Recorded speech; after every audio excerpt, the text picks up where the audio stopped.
মুদ্রানীতি ও বাজার ব্যবস্থাপনায় সরকারের বিরুদ্ধে সমন্বয়হীনতার অভিযোগ করেছে বিএনপি। রাজধানীর গুলশানে বিএনপি চেয়ারপারসনের রাজনৈতিক কার্যালয়ে সকালে সংবাদ সম্মেলনে এমন অভিযোগ করেন দলটির মহাসচিব মির্জা ফখরুল ইসলাম আলমগীর। আরও বলেন, বিগত আওয়ামী লীগ সরকার তাদের দুর্নীতি ও লুটপাটের কারণে অর্থনীতিকে ধ্বংস করে দিয়েছে। বর্তমান অন্তর্বর্তী সরকার সেই চ্যালেঞ্জ মোকাবেলা না করে চলতি বছরের মাঝপথে ভ্যাট ও শুল্ক বাড়ানোর সিদ্ধান্ত নিয়েছে, যা জনগণের উপর চাপ বাড়িয়েছে। সাধারণ জনগণের উপর কর ও ভ্যাট আরোপের সিদ্ধান্ত প্রত্যাহার করতে সরকারের প্রতি আহ্বান জানান মির্জা ফখরুল।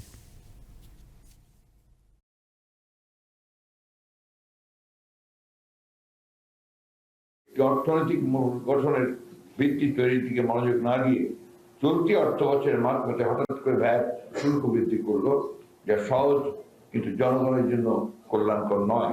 আওয়ামী সরকার লুণ্ঠিত কিছু ব্যাংকে তাড়ানোর সংকট কমাতে নতুন করে 22,500 কোটি টাকা ছাপিয়ে বাজারে ছেড়েছে।